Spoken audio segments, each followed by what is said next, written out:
Are you ready to explore?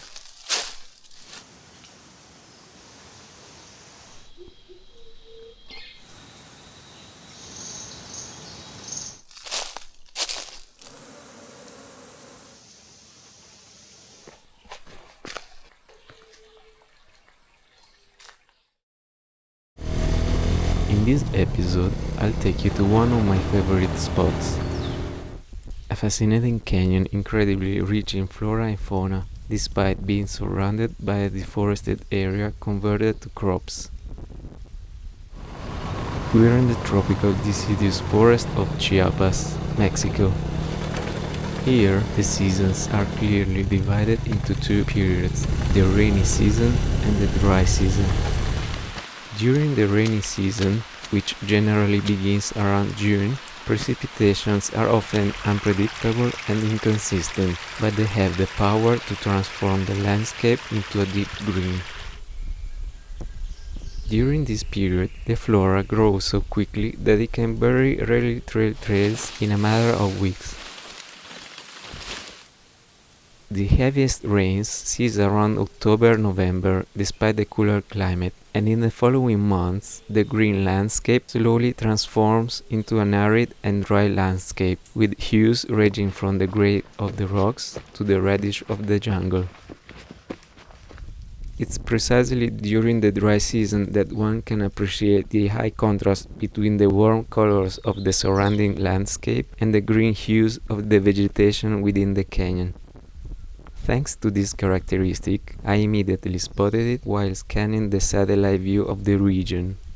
A green line almost 8 kilometers long that, with the help of countless tributaries, thickens as it advances, finally flowing into a larger year-round river. It was a few years ago, while traveling along this other river, that I discovered the mouth of the canyon. It appeared as an inviting path of white stones that entered the dense forest.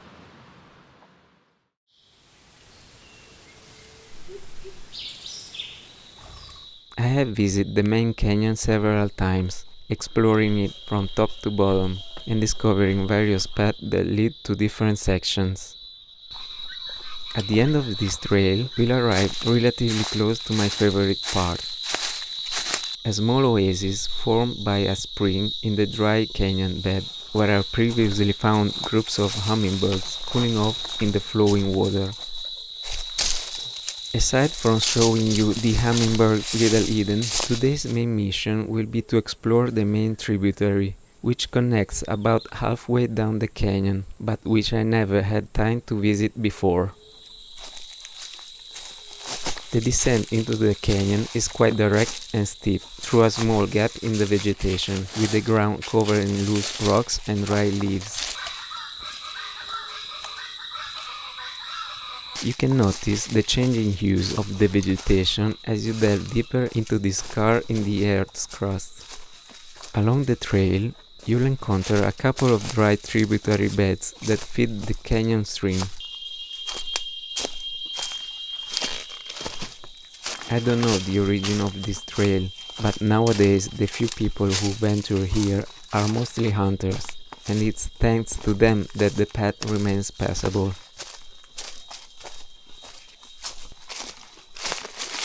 The closer you get to the bottom, the fresher the air. There it is, the inviting path of white stones.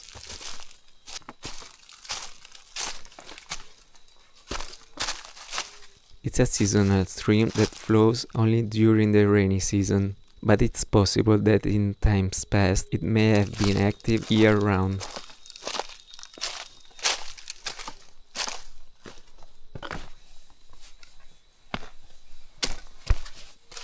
The canyon is the result of the work of the water, which for millennia has sought the optimal path to flow toward the sea, carving and shaping the rock.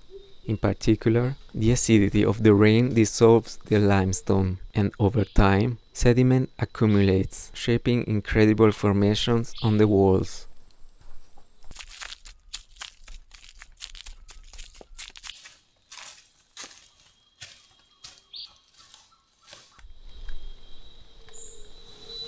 Numerous butterflies of the Morpho genus live in the canyon, particularly the blue species. When they land, they often remain closed, camouflaging themselves with the surroundings, only to escape in flight when you get too close. Others, however, arrive dancing without too much concern. In the past, I've even been approached insistently while I was enjoying some fruit. The high walls offer shelter from the scorching sun for much of the day, and even though the riverbed is almost completely dry at this time of year, the roots manage to feed themselves thanks to the underground aquifers. Other plants, however, seek sunlight by exploiting the presence of dry tree trunks.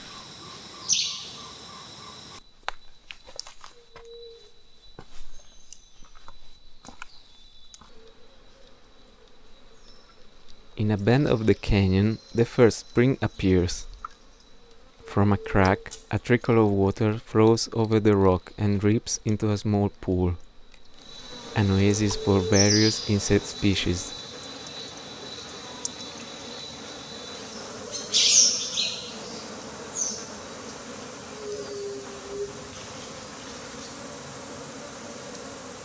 In the pool, there are also fish waiting for the rainy season to complete a new cycle.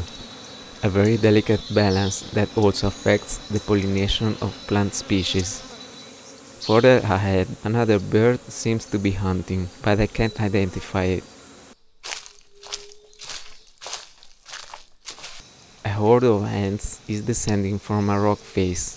In half an hour, the entire area could be covered in these insects, moving en masse as if they were shadows on the ground. A bird of the genus Conthopus waits for its prey perched on a branch, completely undisturbed by my presence.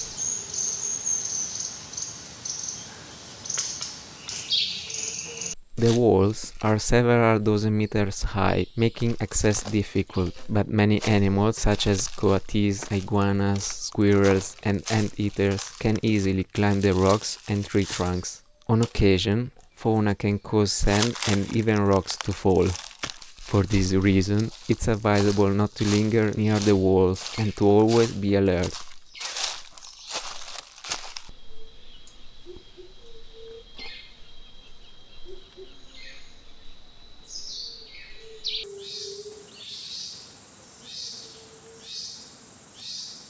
Further downstream, other springs appear, one of which has a considerable flow.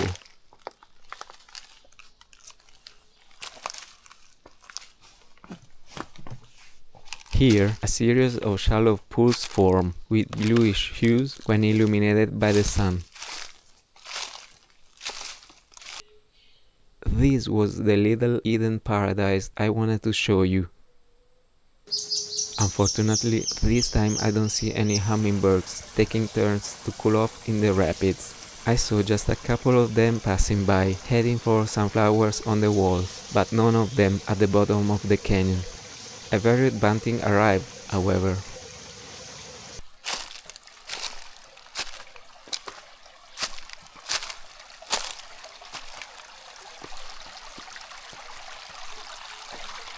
This enormous rock in the middle of the pond is truly evocative for a break.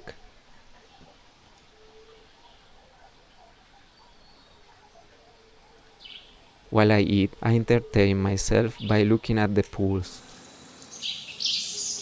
On the surface of the water, insects move against the current, drawing trails like ephemeral works of art.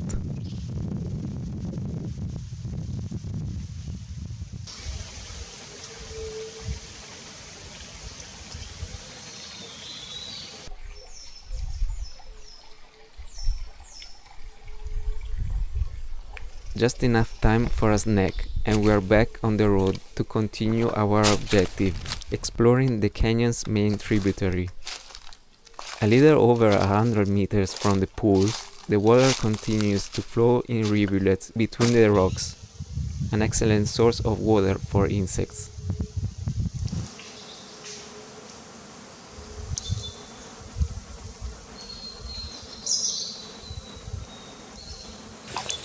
There's also the shell of a freshwater crab.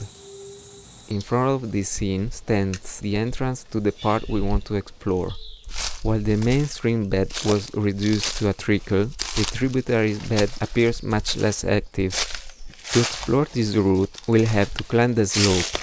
I just hope it doesn't get too steep further ahead. The ravine is a bit narrower, but just as attractive. While visiting the canyon, I've often had the opportunity to encounter the Momotus lessoni. It's a bird with bluish hues and an unmistakable song. I thought I saw some of them moving away as I advanced, and these feathers confirm their presence. For now, I'll have to settle for a sighting of a bird of the Myodanastes genus.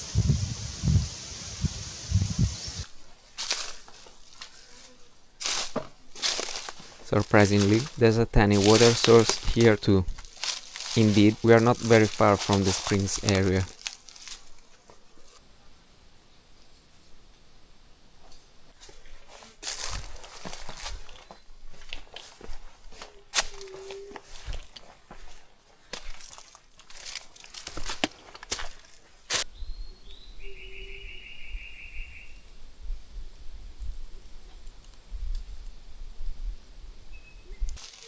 Discouraged by the sun's rays flooding the bottom of the gorge, I was debating whether or not to continue, when suddenly this beauty appears before me.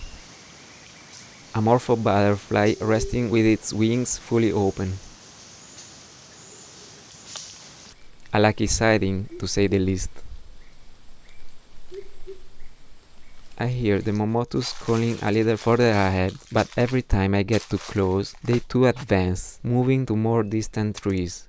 As much as I try to approach carefully, trying not to step on the leaves, I can't get a clear view of the birds. There are butterflies of all colors and sizes. Some bend in perfectly with the leaves.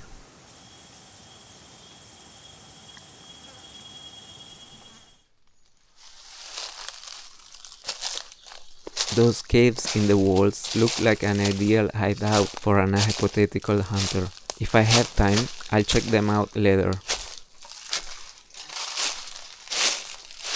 The width of the canyon narrows considerably. At this point, if I stretch out my arms, I could touch both walls.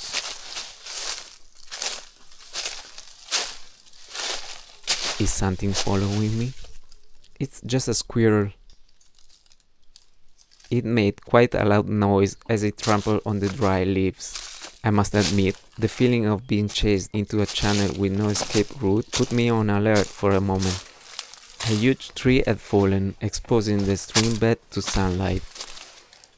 I'd prefer to stay in the shade, but climbing over the trunk seemed the cleanest route.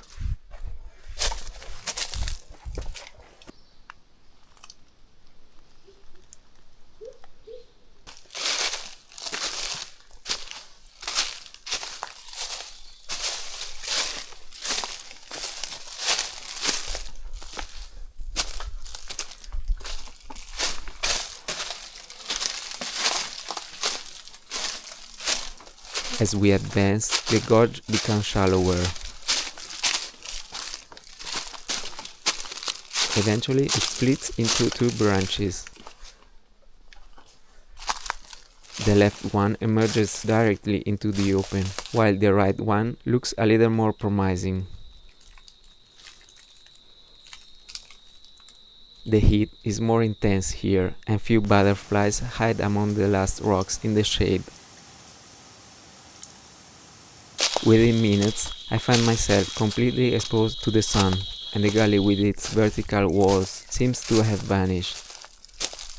It's still early, and if the exploration can be declared complete, I might take the time to try observe the Momotus. I have to go back to the area where I met them.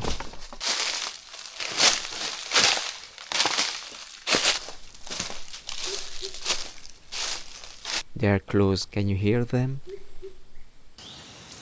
Finally, with a little more caution, perhaps also thanks to the fact that they had already met me, I managed to record a few specimens on the way back. Its pendulum-shaped tail makes it indistinguishable. It was very difficult to shoot because once I have established the visual contact with the Momotus, any movement can startle it. When it knows it's been watched, it even stops vocalizing. It's really shy.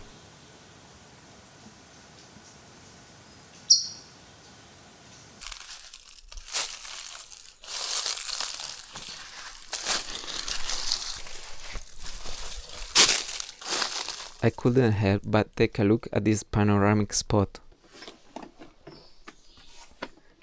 It's a strategic position for a complete view of the canyon.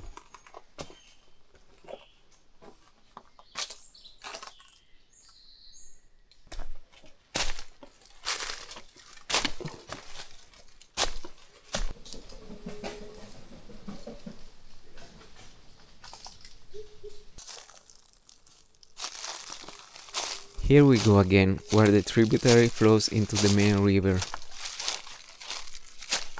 There are still lots of butterflies near the water.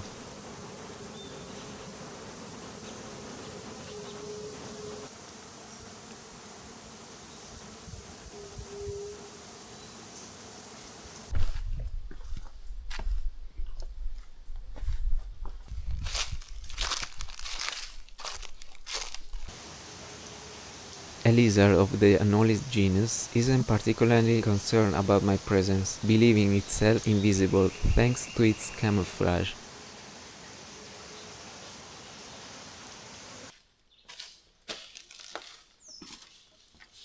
I hope you enjoyed today's adventure.